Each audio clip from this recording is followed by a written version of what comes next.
So we'll be continuing with the challenges and prompts that have been going around on Tower God community. It's been a lot of fun and very intriguing seeing the comment sections, answers, and other creators in the Tower God community speak about these things. I love this. It's been really fun so far. We have a new prompt by Ryzen 4K, and he wants to know what our hottest Tower of God take is. And before I get into that, go check out his video. It'll be in the description below. Great video. I loved it. I disagree with what you were saying for the most part, but I think it's a great video. And yes, I'm stealing your swag by using the video game footage at the beginning, and I probably use it at the end here too. But hey, man, it is what it is, bro. You gave me the idea.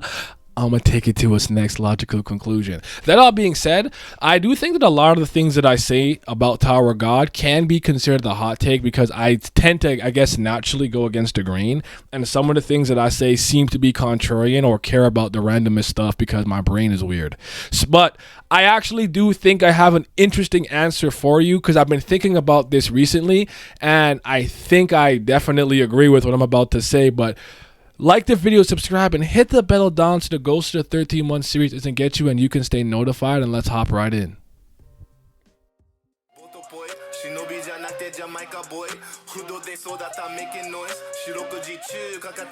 It don't matter though. Young nigga from Canada, brought from that bullshit and go like a matador.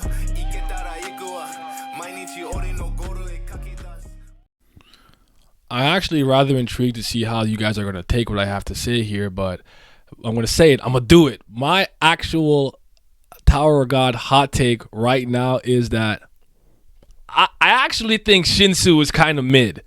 Now, bear with me. Bear with me. I would argue that what I'm actually saying is in the same camp of what Ryzen was doing with the Princess of the Jihad. He said that they're overrated. Now, personally, I don't think they're underrated or overrated. I'm kind of on my Robin gimmick from Young Justice. I think they're just rated, right? They're just whelmed. I'm not overwhelmed. I'm not underwhelmed. I'm just whelmed. But I would argue that Shinsu is being underutilized. And I think he did enough by not limiting himself and making it actually a part of the world itself in terms of like the trees and the air and the sky and the sun and the way that it's created. And I'm just kind of disappointed with how it's been utilized throughout the series because you guys know the joke I always make. It's Tower of Beams. Purple beam, black beam, white beam, red beam, fire beam, ice beam, rock throw. Like, it's just there's some cool abilities like white noise, and we've seen some cool ones like Yama's passive Shinsu ability about feeling fear and things and that in line with that. World of Darkness, infinite past lives for Karaka. I don't want people to misunderstand. Even the K9 transformation is something a little different. I'm taking your body part and enhancing it and changing its properties and how it looks for you to attack and be, adept in combat. I'm not mad at it, but it's not enough for me. I've always argued that Kubo made one big... You know what? Let me not say that. Kubo's made a lot of mistakes with Bleach. That being said, I think him saying there's only a Shikai and Bankai immediately limited what he can do with the Zanpakutos. That he had to start doing some things around it to make it more interesting and redesign Ichigo's sword by having him lose his powers and regain it and things of that nature. I think with him saying Shinsu was limitless, he basically never boxed himself in terms of what it can't and couldn't do.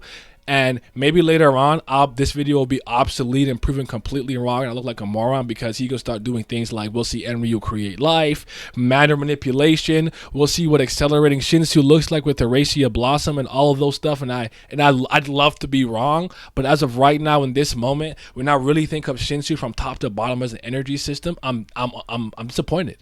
I think it could be so much better, and I think it could be better explained and utilized, and you can do a lot more interesting things with it. Now, again, I do think he's on the right track with the third season. If there's anything about season 3 that I really like is that they've been doing cool things with Shinsu. I want to give a big shout out to Liboric, combining the water mist vapor with his Kun family like Jian Sula electric ability to create that electric storm. Now, it ended up interacting with Calivan in an interesting way. It powered him up. Is that something that's like weirdly unique to Calivan because of the essence of bravery or something? Or is it that certain people, if you mesh certain Shinsu qualities together and it actually matches their body type, so to speak? So think like Pokemon. Let's say I am a Vulpix or a Ninetales, and I think the ability is called Flash Fire. If you use a fire move against me, I absorb it, and I believe my attack goes up or I regain HP. I don't remember. Some Pokemon fan will correct me if I'm wrong. it's like he powered up Calivan. And I'm thinking to myself, if I'm a Van Kellen, like I'm a flame user or something, I'm a Gian Sula and someone using electricity, can I absorb it and get stronger? Like, these are the things of the interactions of Shinsu that I really want to see and get into the nitty gritty of, because I think that's going to elevate the series and overall combat. The tactics and strategies that can be utilized in these fights if he dives into it. We have some good stuff again with the Shinsu property conversion. Let's keep going. Let's keep pushing Shinsu further, because right now, just these palm strikes and these punches and these beams for the most part that I'm seeing in big sweeping claw attacks, it's not moving me.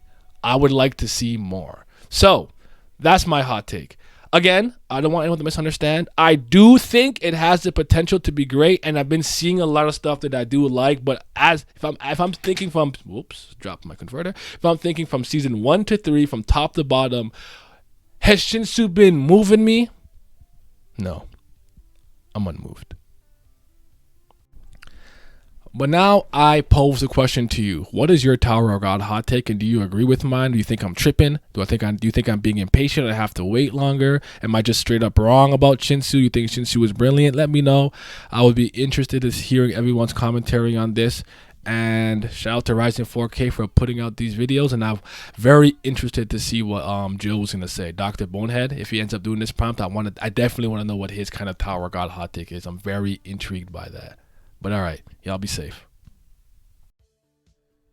Shout out to the Patreon gang. Yes, sir. Shout out to my CBL, the Certified BAM lovers, and my priests of fire. But especially to the Fifth Zen gods. Shout out to Triss, Abdel, AJ, Alan, Bloody Winters, Childish, Nujabes, David Langstaff, Irene Sharda, Jamarcus Cole, Cayenne, Chris, Lazy Dragon, Lucky Roo, Miles, Revenant, Scobe, Simi, and Sunny Kathapali. Your support is greatly appreciated. Thank you.